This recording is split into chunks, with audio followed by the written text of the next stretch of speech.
მოგესალმებით. ეს არის თერაპიული ზღაპრების და იგავების არხი. მე ვარ ფსიქოთერაპევტი ნინო კანდელაკი. დღეს შემოგთავაზებთ ზღაპარს ბავშვებისთვის, რომელსაც ქვია მამლაყინწა ყვინჩო.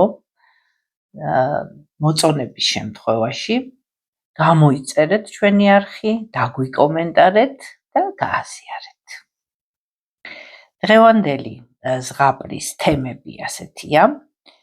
ეს ზღაპარი შეადგინა ფსიქოლოგმა სოფო ჩიქოვანმა. თემები არის სტრაბახი, ყოყლოჩინობა, თანატოლებთან ურთიერთობის პრობლემა, სინანული, ახლობლების დახმარება. მამლაყინწა ყვინჩო. იყო და არა იყო რა. იყო ერთი ძალიან წარმოსადეგი მამლაყინწა ყვინჩო. მშობლებს ძალიან უყვარდათ ერთადერთი ვაჟიშვილი და თვითონაც სულ დედმამის გახარებას ცდილობდა. როცა წამოიზარდა, კიდევ უფრო დამშვენდა. ბუმბული კიდევ უფრო ბზინვარე გაუხდა. ფეხები გაუძლიერდა, ბიბილო გაუწითლდა, ერთი სიტყვით არაფერი ჯობდა მის ყურებას. და აი, სკოლაში წასვლის დროც დადგა. და ყვინჩოც სიხარულით შეეგება თავისი ცხოვრების ახალ თავგადასავალს. სკოლაში მამლაყინწამ ახალი მეგობრები შეიძინა. ძალიან ბეჯითი იყო სწავლაში, სპორტულ შეჯიბრებებში და განსაკუთრებით სიმღერაში. ცოტა მოგვიანებით მასწავლებელმა, ზომიერად მკაცრმა და მოსიყვარულე პელაგიამ, მოსწავლეების შესაფასებლად ქულების წერა დაიწყო. ყვინჩომ პირველი 10-იანი ყველაზე მაღალი ქულა რომ მიიღო, თვითონაც გაიხარა და მშობლები, მასწავლებელი და მეგობრებიც გაახარა.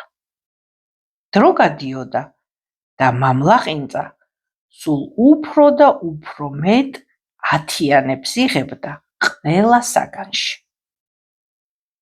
მის წარმატებას ყველა სიხარულით იზიარებდა. უფროსები ამფეტებს ჩუქნიდნენ, თავზე ხელს უსვამდნენ და საქებარ სიტყვებს არ იშურებდნენ. ყვინჩო დღითი დღე უფრო და უფრო მეტს საუბრობდა თავის ქულებზე, ყოყლოჩინობდა და ნელ-ნელა მისი ტრაბახი ყველას მოპეზრდა.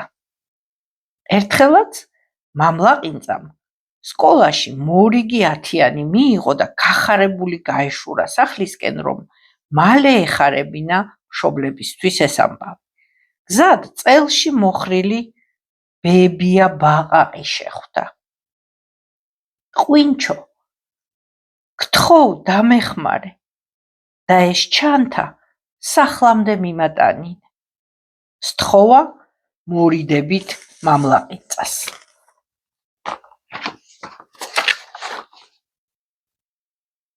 ახლა შენი ჩანთის დრო არ მაქვს.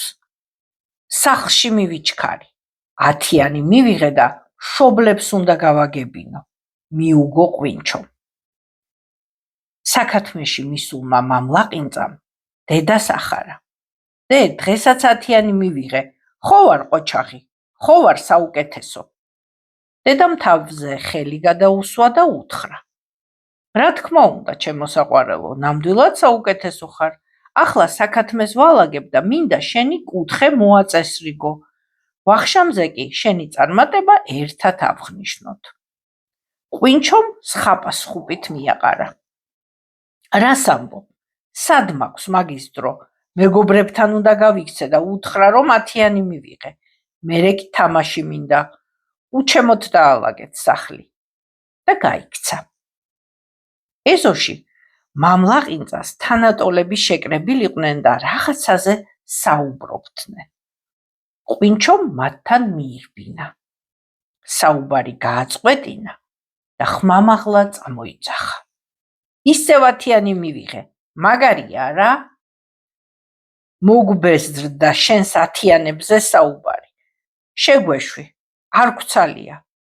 ავადმყოფ ზაზუნასთან მივდივართ, ჩვენი დახმარება სჭირდება. უპასუხეს პატარებმა. ყვინჩოს ცრემლებით აევსო თვალები. თითქოს გული დაუმძიმდა. პირველად განიცადა, რა ცუდი შეგრძნებაა, როცა ვიღაცას თავს აბეზრებ და შენთან ყოფნის სურვილს უქრობ. დარდიანად გაუყვა გზას. უცებ ციყვი დაინახა. ქვაზე ჩამომჯდარიყო და წარეთ ქვითინებდა. თავის დარდებში ჩაფლულმა გვერდით ისე ჩაუარა, არც კი შეუხედავს. მაგრამ ცოტა მანძილი რომ გაიარა, ციყვი შეეცოდა. გულმა ვეღარ მოუთმინა, მიბრუნდა და ჰკითხა, რა გატირებსო. მთელი თხილი გზაში დამეფანტა. სულ ტყუილად ვიშრომე, მოსთქვამ და კუდფუმფულა. მოდი ერთად ავაგროვოთ, შესთავაზა მამლაყინწა და ცოტა ხანში აქეთ-იქით მიმოფანტული თხილი უკლებლად მოაგროვეს. მადლობა, ყვინჩო, ძალიან კეთილი ხარ. ცრემლი შეიმშრალა დამშვიდებულმა და ბედნიერმა ციყვმა. ყვინჩო დაემშვიდობა და სახლისკენ გაეშურა. მთელი გზა ხმა არავისთვის გაუცია. შინ მისულმა მიალაგა თავისი კუთხე, გადაარჩია და ცალ-ცალკე ქილებში გადაანაწილა მამის მოტანილი მარცვლეული და როცა ყველაფერი გააკეთა, ზაზუნას სახლისკენ გაემართა. ზამთარი ახლოვდებოდა. უკვე აციებულიყო კიდეც და პატარა მეგობრები ავადმყოფ ზაზუნას შეშას უგროვებდნენ. ყვინჩოც ჩაერთო საქმიანობაში. ტყეში მოგროვილ ფიჩხს კონებად კრავდა და ზაზუნას სოროსკენ მიეზიდებოდა ზურგით. მადლიერი ზაზუნა პატარებს კენკრის ჩაითა და ნუშის ნამცხრით გაუმასპინძლდა და დღის ბოლოს ღუმელის გარშემო თავმოყრილებს 1000 საინტერესო ამბავსაც მოუყვა. ყვინჩო კმაყოფილი და ბედნიერი დაბრუნდა სახლში. საქათმე სისუფთავისგან ბრწყინავდა და სასიამოვნო სურნელი იფრქვეოდა. სასადილო ოთახში დედას ბებიის მოქარგული სუფრა გადაეფარებინა საზეიმოდ გაწყობილი მრგვალი მაგიდისთვის და სადღესასწაულო ჭურჭლით მოერთო. მაგიდაზე ღუმელიდან ახალ გამოღებული უგემრიელესი სიმინდის ნამცხვარი იდო. მამამ მაყვლის ნექტარი ჩამოასხა ჭიქებში და სიამაყით თქვა: ჩვენო ბიჭუნა, შენს წარმატებას აღვნიშნავთ. ძალიან გვიხარია შენი დღევანდელი საქციელი. ციყვი იყო მოსული მადლობის სათქმელად. ისიც გავიგეთ, რომ ავადმყოფ ზაზუნას თავდაუზოგავად დახმარები ხარ. სკოლაშიც ისევ ათიანი მიიღე. ამაზე დიდი სიხარული რა უნდა იყოს ჩვენთვის. მშობლებმა შვილი გულში ჩაიკრეს. ყვინჩო თავს ბედნიერად გრძნობდა. მისი სიხარულის მიზეზი ათიანი კი არ იყო, არამედ გულის სითბო, მანამდე რომ არ უგრძნია ისეთი. ამ დღის შემდეგ ყვინჩო ისევ ძველებურად, კარგად სწავლობდა და ეს სიხარულს გვრიდა, მაგრამ აღარასდროს უტრაბახია.